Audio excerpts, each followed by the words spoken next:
सभी को नमस्कार। मैं Sanjay Meena, assistant director MSME Jaipur, ministry of administration Bharat सरकार का मंत्रालय के तहत राजस्थान में जयपुर में इसका ऑफिस है।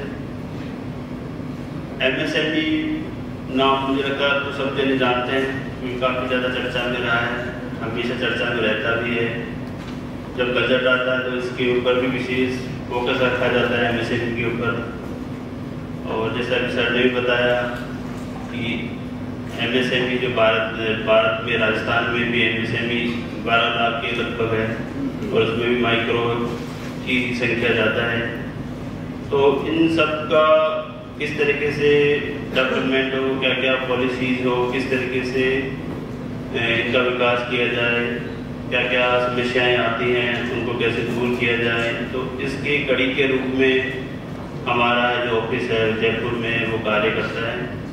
हम सभी एसोसिएशंस के साथ में मिल करके पॉलिसीज वगैरह पे जो भी उनकी तरफ से कोई इवेंट्स वगैरह जो भी आते हैं उनको उचित प्लेटफॉर्म पर पहुंचाते हैं और कोशिश करते हैं कि उनकी जो समस्याएं हैं वो दूर हो जाए। इसी कड़ी में जैसे MSME मंत्रालय है तो वो डेफिनेटली MSME के लिए स्कीम्स भी ये रखता है। तो हमारी मंत्रालय की स्कीम से लगभग 45 के लगभग स्कीम्स हैं और वो अलग अलग फील्ड से रिलेटेड है। जैसे अगर आपको इंडस्ट्री शुरू करनी है या इंडस्ट्री शुरू करने से पहले आपको आइडिया चाहिए, तो आइडिया कैसे हो, कहाँ से इसको डेवलप करें, कैसे डेवलप करें, उसके लिए भी पर्टिकुलर स्कीम हमारी है जिसको हम बोलते हैं इंक्यूबेशन स्कीम। अगर आपको अपने आइडिया में वर्क करना है और उसमें फाइनेंस की रिक्वायरमेंट है तो आप हमारे जो इंक्यूबेशन सेंटर्स बने हुए हैं अलग अलग यूनिवर्सिटीज़ के अंदर, वहाँ पे जाकर के आप लोग अपने जो आइडियाज़ हैं उस पर रिसर्च कर सकते हैं, उसको डेवलप कर सकते हैं इंडस्ट्रियल पर्सपेक्टिव से और उसको आगे डेवलप करके एक इंडस्ट्री से क्रिएट कर सकते हैं। फिर उसके बाद में आती कि जब आइडिया हो जाएगा तो उसके बाद में फाइनेंस की रिक्वायरमेंट, और फाइनेंस की रिक्वायरमेंट के लिए भी हमारी कुछ स्कीम्स हैं। मैं जैसे नाम लेना चाहूँ PMPGP प्रधानमंत्री employment generation programme, Rajasthan government की स्कीम है, MLBPY है, SC/ST अम्बेडकर उद्यम प्रोत्साहन योजना है। इस तरीके से बहुत सारी स्कीम्स हैं जो आपको फंडिंग 10 करोड़ तक की फंडिंग करती है। अब 10 करोड़ तक की फंडिंग आपको मिल रही है, आपके पास कुछ आइडिया है और आप उसको मतलब इंडस्ट्री के रूप में कन्वर्ट करना चाहते हैं, तो उसके लिए भी फिर उसके बाद में जब आप आगे बढ़ते हैं तो आपको रिक्वायरमेंट होती है मार्केट की। मार्केट के लिए कैसे क्या करें, कहाँ जाएं, कहाँ पे प्रचार करें, या उसके लिए भी हमारी कुछ स्कीम है जिसको हम जितने भी भारत के अंदर ट्रेड फेयर होते हैं तो उस ट्रेड फेयर में हम आपको पूरे फाइनेंशियल ईयर के अंदर 2 ट्रेड फेयर में पार्टिसिपेशन करने का मौका देते हैं। उसमें आने जाने का किराया, स्टॉल चार्जेस, लॉजिस्टिक चार्जेस वो आपको सब रिइंबर्स करते हैं। और इसके अलावा अगर आप एक्सपोर्ट में फील्ड देखना चाह रहे हैं तो उसके लिए भी हमारे इंटरनेशनल जो कॉर्पोरेशन की स्कीम है उसमें हम क्या करते हैं, आपको विदेशों में जो भी ट्रेड फेयर होते हैं, एक हमारा रजिस्टर्ड फेयर है जो एक लिस्ट है उसके अंदर, तो उसके अंदर आप पूरे फाइनेंशियल ईयर के अंदर आप जा सकते हैं, एक ट्रेड फेयर में पार्टिसिपेट कर सकते हैं और वहाँ आने जाने का किराया और स्टॉल चार्जेस, लॉजिस्टिक वो सब आपको रिइंबर्समेंट हमारी मिनिस्ट्री की तरफ से होता है। तो ये आप एक तरह से मार्केट के रूप में काम कर सकते हैं। अब और भी मार्केट की बात करें तो एक पोर्टल है Jain portal, government e market, जैसे फ्लिपकार्ट है, अमेज़न है, उसी तरीके से गवर्नमेंट भी अपने जो भी डिपार्टमेंट है वो परचेज करते हैं, वो पर्टिकुलर पोर्टल के थ्रू करते हैं, उसको बोलते हैं गवर्नमेंट ई मार्केट, शॉर्ट में जैन पोर्टल। अगर आप चाहते हैं कि मैं किसी CPSU का पार्ट बनूँ या गवर्नमेंट डिपार्टमेंट का पार्ट बनूँ, उनको मेरे जो प्रोडक्ट है उनको पहुँचाऊँ वहाँ तक, तो आपको अपने जो प्रोडक्ट है उसको रजिस्टर करना है जैन पोर्टल पर, गवर्नमेंट ई मार्केट। अब तो ये मतलब कंपलसरी कर दिया है कि जितने भी परचेजिंग करनी है हमको वो सब गवर्नमेंट ही मार्केट के थ्रू करनी है। इवन टेंडर भी अपलोड करना है, एक सेंटर प्रोक्योरमेंट पोर्टल बना रखा है, उसके थ्रू अपलोड करते हैं टेंडर। तो आप लोग मतलब जैम के थ्रू गवर्नमेंट ये जो प्रोक्योरमेंट पोर्टल है इसके थ्रू जाकर के अपने जो प्रोडक्ट्स हैं उसको आप गवर्नमेंट के डिपार्टमेंट में शेयर कर सकते हैं। और इसमें सबसे बड़ी दिक्कत ये आती है जब गवर्नमेंट डिपार्टमेंट, जैसे मैं बात करूँ रेलवे की है, कितना बड़ा सारा डिपार्टमेंट है और कितनी सारी रिक्वायरमेंट रहती है इसमें। अब हम उस चीज को किस तरीके से पहुंचे उसमें, क्योंकि एक तो डर भी, एक झिझक सी रहती है हमारे दिल में कि कैसे हम जाएं, कैसे किससे बात करेंगे, कहाँ बात करेंगे। तो उसके लिए भी उन्होंने सब डिपार्टमेंटों में एक व्यवस्था कर रखी है। वहाँ पर एक जो उनकी जो साइट है उसके अंदर उन्होंने एक प्रोक्योरमेंट रजिस्ट्रेशन का सिस्टम बना रखा है। आप लोग चाहें तो उसके थ्रू रजिस्ट्रेशन करा करके उनके जो ऑफिस है उसको विजिट भी कर सकते हो, कोई प्लांट है उसको विजिट कर सकते हो। फिर मैं बताऊँ IOCL है 400 के अंदर पाइपलाइन है। अगर आप लोग चाहो तो अपना कोई प्रोडक्ट उनसे रिलेटेड है आपके पास में तो आप लोग जाकर के वहाँ पर उनसे पहले मेल के थ्रू कंफर्मेशन करके और विजिट कर सकते हैं कि क्या क्या रिक्वायरमेंट है उनके। इसी के साथ हम कुछ प्रोग्राम्स भी करवाते हैं। जैसे मैं बताऊँ 29 और 30 अगस्त को हम उदयपुर में वेंडर डेवलपमेंट प्रोग्राम कर रहे हैं 2 दिन का, जिसके अंदर हम रेलवे को बुला रहे हैं, IOCL को बुला रहे हैं, BPCL को बुला रहे हैं, रेल को बुला रहे हैं, ONGC को बुला रहे हैं, गेट को बुला रहे हैं। ये सब अपने जो भी डिपार्टमेंट में नाम दिए वो सब 2 दिन तक अपने जो भी प्रोडक्ट वो खरीदते हैं उसका वो डिस्प्ले करेंगे वहाँ पे। और जो भी इंडस्ट्रीज वहाँ पे आएंगी वो देख सकते हैं कि वो किस तरह के प्रोडक्ट खरीदते हैं, किस कॉस्ट में खरीदते हैं, वो सारी चीजें आपको वहाँ पे नजर आएगी। तो इस तरह के प्रोग्राम्स भी हम करते हैं। जयपुर में पिछली बार जयपुर में किया था, इस बार हम उदयपुर में कर रहे हैं। उससे पहले IIT जोधपुर के साथ में हमने किया था। तो अलग अलग जगह हम इस तरह के प्रोग्राम करते रहते हैं सभी इंडस्ट्रीज के लिए। तो आप लोग अब ये प्रोग्राम कहाँ से देखें, कैसे पता चले? तो संबंध पोर्टल बना रखा है। उस संबंध पोर्टल के थ्रू आप जब जाकर के उसमें देखेंगे तो आपके जो भी इंडस्ट्री है उससे रिलेटेड जितने भी वहाँ पे भारत सरकार के डिपार्टमेंट है, CPSU, जो पूरे फाइनेंशियल जो वो क्या क्या खरीदते हैं वो सारी डिटेल आपको वहाँ पे मिल जाएगी संबंध पोर्टल में। और उसके अंदर ही प्रोग्राम कहाँ कहाँ हो रहे हैं वो भी आपको पता चल जाएगा। जो वेंडर डेवलपमेंट प्रोग्राम जो उदयपुर में होगा वो भी दिख जाएगा आपको, और भी जो डिपार्टमेंट करवा रहे हैं वो भी आपको पता चल जाएंगे।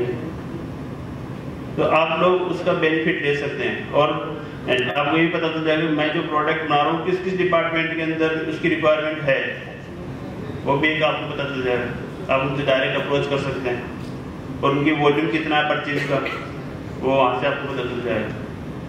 तो इस तरीके से मतलब ये संबंध पोर्टल बहुत बेनिफिट है। अगर आप मार्केट की दृष्टि से मैं बात कर रहा था तो मार्केट की दृष्टि से अगर आप अपने प्रोडक्ट को आगे बढ़ाना चाहते हैं, गवर्नमेंट डिपार्टमेंट में सप्लाई करना चाहते हैं, उनके वेंडर बनना चाहते हैं, तो आप ये संबंध पोर्टल को जरूर देखें। इसके अंदर अब बात आती है प्रोडक्ट भी बना लिया है तो एक आजकल का रजिस्ट्रेशन का बहुत इम्पोर्टेंट वो इशू है।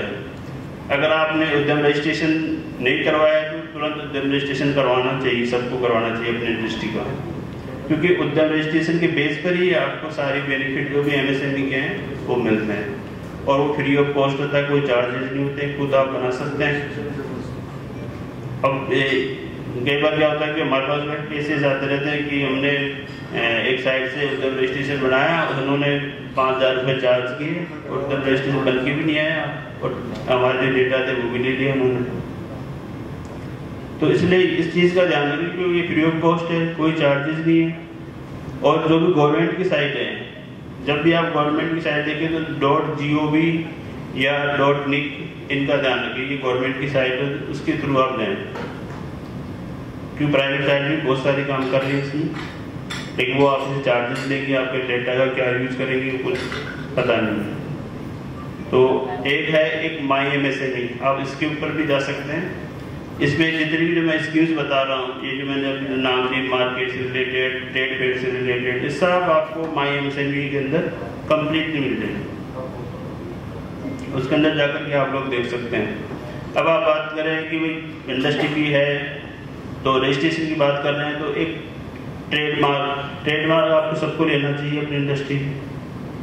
और ट्रेडमार्क के हम रीइंबर्समेंट भी करते हैं। अगर आप लोग ट्रेडमार्क लेते हैं तो उसका लगभग 10,000 के लगभग खर्चा आता है, तो वो भारत सरकार की तरफ से आपको रीइंबर्स किया जाता है। और साथ ही साथ में पेटेंट अगर आप कोई करवाते हैं, तो अगर इंडिया में पेटेंट करवा रहे हैं तो उसका 1 लाख तक का खर्चा है वो भारत सरकार देगी। विदेशों में पेटेंट करवा रहे हैं तो 5 लाख तक का खर्चा भारत सरकार देगी। तो मतलब ये सब जो जितनी भी स्कीम्स मैं बता रहा हूँ, ये जो फंडिंग की व्यवस्था कर रखी है, तो MSME को आगे बढ़ाने के लिए कर रखी है, किस तरीके से MSME ग्रोथ कर सके। क्योंकि मेन जो प्रॉब्लम आती है MSME पर, जो बर्डन आता है फाइनेंस से रिलेटेड आता है, तो उसको कम से कम करने के लिए व्यवस्था कर रखी है। अब कुछ एक पॉलिसी भी बना रखी है, जैसे मैं पब्लिक प्रोक्योरमेंट पॉलिसी की बात करूँ तो MSCs के लिए 25% कंपल्सरी कर रखा है। जितने भी भारत सरकार के डिपार्टमेंट हैं वो MSCs के से 25% परचेज करेंगे, ये कंपल्सरी है उनके लिए। और उसके अंदर भी जो 4% है वो SC/ST से और 3% वुमेन एंटरप्रेन्योर से खरीदेंगे, और ये मैंडेटरी होगी। अब प्रॉब्लम ऐसे आ जाती है कि कई बार हमारे पास कुछ सिचुएशन ऐसे आते हैं, बोले हमको SC/ST वेंडर चाहिए या वुमेन वेंडर चाहिए, क्योंकि उनका वेंडर ही नहीं है और उनका जो टारगेट वो पूरा नहीं हो पा रहा। अभी मैं रिसेंटली एक FCI ने वेंडर डेवलपमेंट प्रोग्राम किया था अभी कुछ दिन पहले, तो उनके पास में यही प्रॉब्लम आ रही थी कि SC/ST के वेंडर ही नहीं उनके पास में। ऐसे ही एक जोधपुर में रावली जिप्सम करके एक शिपेश है भारत सरकार का, तो उनके रिक्वायरमेंट रहती है खास तौर से जो गनी बैग्स आते हैं, प्लास्टिक के बैग्स आते हैं, तो उनके पास वो SC/ST के वेंडर नहीं है, वुमेन्स वेंडर नहीं है। तो ये सब पॉलिसी बना रखी गवर्नमेंट ने, ताकि MSME को किस तरीके से आगे बढ़ा सके, MSME का ज़्यादा से ज़्यादा रोल कर सके।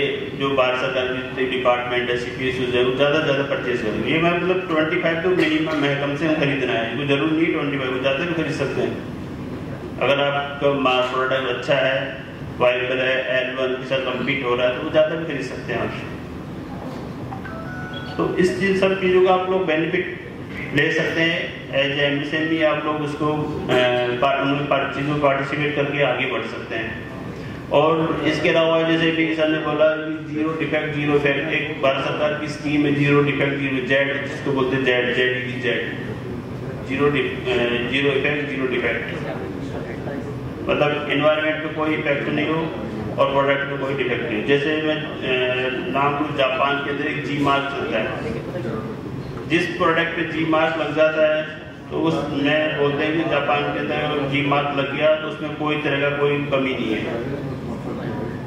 तो भारत सरकार की भी इच्छा है कि इस तरह का प्रोडक्ट बने भारत में भी, कि जिसके अंदर जो ना तो कोई इन्वायरमेंट पे इफेक्ट पड़े उसका, ना ही उसके अंदर कोई प्रोडक्ट में कोई डिफेक्ट हो। तो इसका एक सर्टिफिकेशन क्राइटेरिया बना रखा है जेड का, उसमें MSMEs को कुछ लगभग 80% तक सब्सिडी भी दी जाती है। और उसके अंदर जैसे मान लो आपको रिक्वायरमेंट है कि मैं सर्टिफिकेट लेना चाहता हूँ जेड का, और उसमें कंसल्टेंसी की रिक्वायरमेंट है, तो भारत सरकार आपको कंसल्टेंसी भी प्रोवाइड करवाती है। उसके जो चार्जेस होते हैं लगभग 80% तक रिइंबर्स भी करती है, ताकि आपका जो प्रोडक्ट है वो वर्ल्ड लेवल पे कम्पीट हो सके। तो ये सब चीज़ें इसलिए है कि MSME को ज़्यादा से ज़्यादा ग्रोथ करने के लिए, ज़्यादा से ज़्यादा आगे बढ़ाने के लिए इस तरह के प्रोग्राम्स भारत सरकार द्वारा, राजस्थान सरकार द्वारा चलाए जा रहे हैं। तो मैं आप सभी से यही कहना चाहूँगा कि इस तरह के बेनिफिट आप लोग लें। जो भी मैंने अभी बताया आपको, वो सब आपको एक माई MSME कोड जो वेबसाइट है उसके ऊपर आपको मिल जाएगा, आप लोग उसमें देखें। कोई क्वेरी हो तो आप पूछ सकते हैं। Thank you.